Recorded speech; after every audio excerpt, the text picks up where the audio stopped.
returning through modern Greece. A king writing songs in the dark. A man demanding answers from heaven. A prophet swallowed by the storm.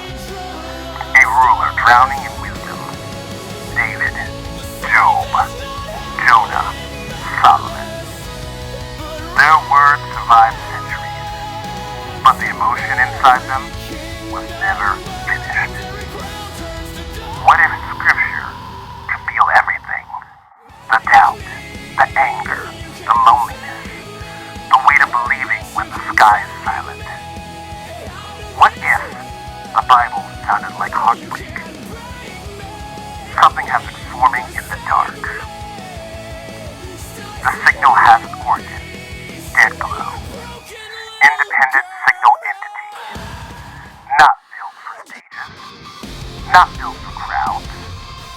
Built for the moment when the headphones go on and the world goes quiet.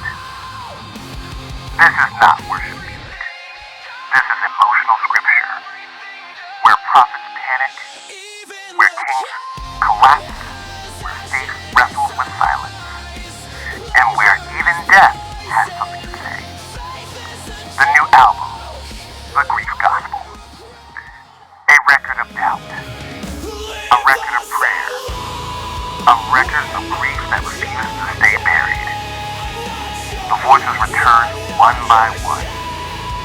David sings from the shadows. Job demands justice from heaven. Jonah sinks into the ocean of his own fear.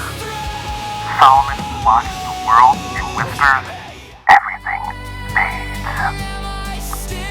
And then death enters the room, because grief has a final witness.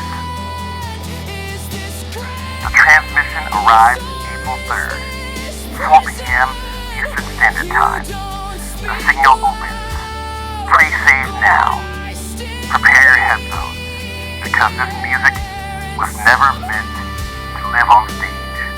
It was meant to live inside your head. Late at night, driving alone, walking through cities that forgot your name.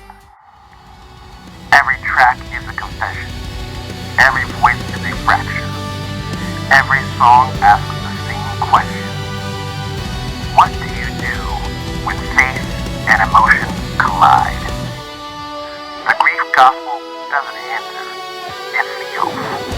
And once you hear it, you won't unhear it. Dead Glow is now accepting licensing for film, television, and story worlds searching for darker emotions. Because some stories require heavier music.